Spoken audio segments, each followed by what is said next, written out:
जिसने गोलीबारी की थी, उसे कहा गया कि लॉरेंस बिश्नोई गैंग का है, गैंगस्टर है।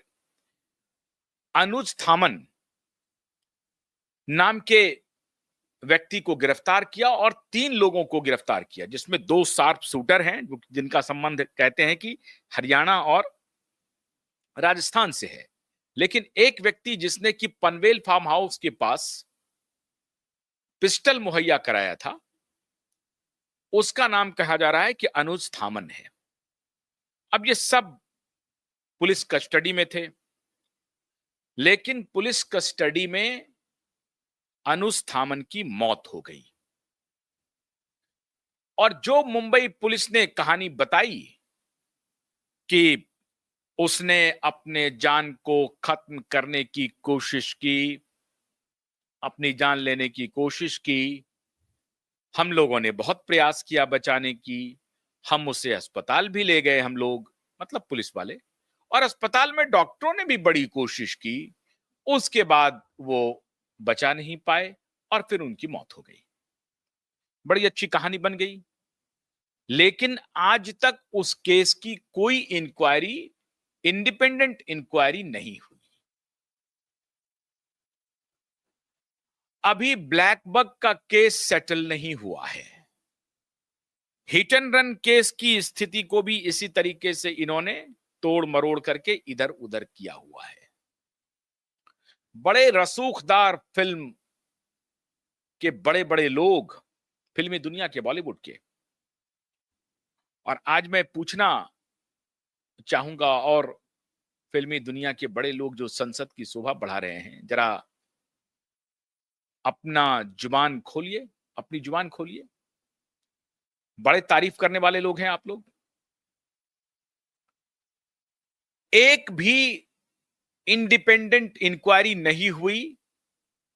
चूंकि सलमान खान के ऊपर वो हमला किया था, हमला करवाने में उसकी मदद थी, इसीलिए वो अगर अपने अपने सुसाइड कर लिया तो भी कोई बात नहीं है, भाई हमलावर था, मर गया।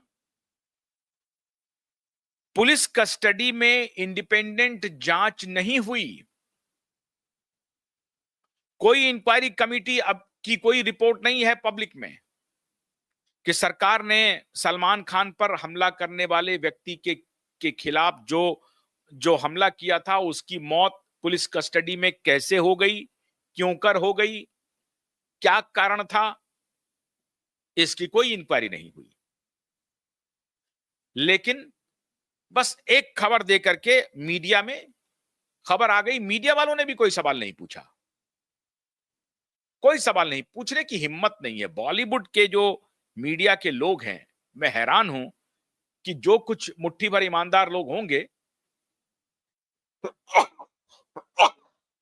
माफ कीजिएगा, मुट्ठी भर ईमानदार लोग होंगे, उनकी हैसियत नहीं होगी बेचारे। वो लिखना भी चाहते होंगे, कुछ स्टोरी को ब्रेक भी करना चाहते होंगे, ब्रॉडकास्ट टेलीविजन पे चलाना भी चाहते होंगे, टेलीविजन पे, मेन स्ट्रीम मीडिया में, कहीं चली नहीं, अखबारों में कोई खबर छपी नहीं। मुख्यमंत्री मंत्री तो उनके घर पे जाकर के डेरा डालते हैं। अभी मित्रों एक खबर आ रही है, 19th season of big boss, इससे चरित्रहीन, इससे घटिया, समाज को तबाह करने वाला, घटिया, परले दर्जे का, 2 कौड़ी का सीरियल आज तक नहीं आया था टेलीविजन पे। जो ये व्यक्ति प्रोड्यूस करता है और उसकी एंकरिंग करता है और अपने को बिग बॉस बनाता है। भारत को तोड़ने की साजिश में ये शख्स शामिल है। ये बॉलीवुड और जो जो दिखता है वो बिकता है, ये इन्होंने ही, ये इन जैसे लोगों ने ही ये नया शगुफा छोड़ा। जो दिखता है वो बिकता है, और दिखने के लिए आप कुछ भी कर लीजिए फिर तो वो बिक ही जाएगा।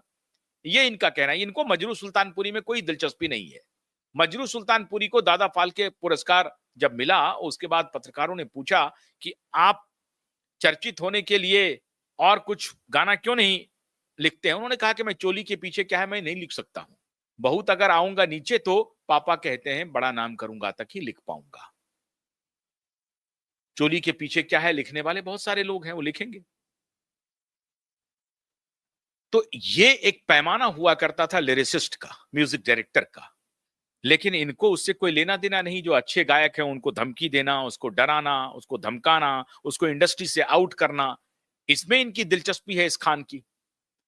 तो माननीय खान साहब अभी 19वां सीजन बिग बॉस का लेकर के आ रहे हैं और उसके बाद कह रहे हैं कि मिलते हैं। अभी इन्होंने एक पोस्ट किया है और उससे कयासों का बाजार बहुत गर्म हो गया है।